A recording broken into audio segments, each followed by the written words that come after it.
ఆచి chicken masala. SIR పై అప్రమత్తంగా ఉండాలని కాంగ్రెస్ కార్యకర్తలకు సూచించారు ఎంపీ చామల కిరణ్ కుమార్ రెడ్డి. రాష్ట్ర వ్యాప్తంగా 36,000కు పైగా పోలింగ్ బూతుల్లో ఎస్ఐఆర్ ప్రక్రియ జరుగుతోందన్నారు. బీహార్లో 76 లక్షలు, వెస్ట్ బెంగాల్లో 90 లక్షల ఓట్లను తొలగించారని తెలిపారు.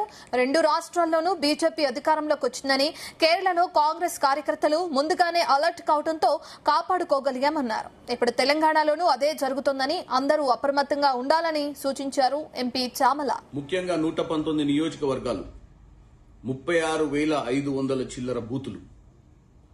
ప్రతి బూతులో కూడా స్థానిక నియోజకవర్గ శాసనసభ్యులు, ఇన్ఛార్జీలు, బిఎల్ఏ ఏజెంట్లను ఆల్రెడీ అపాయింట్మెంట్ చేయడం జరిగింది. ప్రతి నియోజకవర్గంలో కూడా ఈ యొక్క అవగాహన సదస్సు పెట్టడం జరిగింది. ముఖ్యంగా ఎస్ఐఆర్ స్పెషల్ ఇంటెన్సివ్ రివిజన్ ఏదైతే ఈరోజు ఎలక్షన్ లో ఈ యొక్క ఓటర్ల సవరణ జరుగుతుందో ఇది చాలా కీలకమైనటువంటి విషయము. ఎవ్వరు కూడా దీన్ని ఈజీగా తీసుకోవాల్సినటువంటి పరిస్థితి లేదు. నిన్న కూడా ముఖ్యమంత్రి రేవంత్ రెడ్డి గారు మాట్లాడుతూ ప్రతి ఒక్క కార్యకర్తకు పిలుపునిచ్చిర్రు, ప్రతి ఒక్క నియోజకవర్గ ఇన్ఛార్జీలకు కూడా క్లారిటీగా చెప్పిర్రు, ఎమ్మెల్యేలకు కూడా. దీని మీద అలసత్వం వహిస్తే రానున్న రోజుల్లో రాజకీయంగా దెబ్బతినేటువంటి పరిస్థితి ఉంది. మొన్ననే బీహార్లో 70 లక్షల పైచులకు ఓటర్లు డిలీట్ చేయడం జరిగింది. అలాగే వెస్ట్ బెంగాల్లో 1 కోటి పైన ఓట్లు డిలీట్ చేయడం జరిగింది. ఈ రెండు రాష్ట్రాలలో కూడా అక్కడ ఉన్నటువంటి బీజేపీ కైవశం చేసుకుంది ఈ ఎస్ఐఆర్ ప్రాసెస్ వల్ల. అదేవిధంగా కేరళలో కార్యకర్తలు అప్రమత్తంగా ఉండడం వల్ల కేరళలో మనం కాపాడుకోగలిగినాం కాంగ్రెస్ పార్టీ కూటమి ఏదైతుందో. ఇప్పుడు తెలంగాణలో కూడా అదే జరగబోతుంది. నేను 2 నిమిషాలలో మీకు చెప్తా.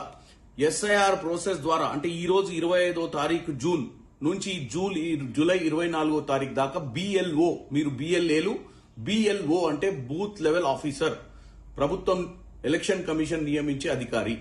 ఇతను ప్రతి ఇంటికి 3 సార్లు వచ్చే ప్రయత్నం చేస్తారు. ఎందుకంటే ముఖ్యంగా వాళ్ళు ఈ మధ్య కాలంలో ఏదైతే మ్యాపింగ్ చేసిర్రో, మన దగ్గరికి రాకముందే మ్యాపింగ్ చేయడం జరిగింది.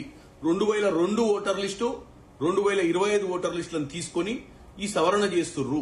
దీంట్లో 3 కోట్ల పైచిలుకున్నటువంటి మన తెలంగాణ ఓట్లలో 1 కోటి పైచిలుకు ఓట్లను ఆల్రెడీ అన్మ్యాప్డ్ గా డిక్లేర్ చేసిర్రు. అంటే 33% ఓట్లు, మన బూత్ లో 1200 ఓట్లు ఉంటే 400 ఓట్లు అన్మ్యాప్డ్ ఉన్నాయి. అన్మ్యాప్డ్ అంటే వాళ్ళ ఆధారాలు తీసుకోవడానికి వస్తుర్రు.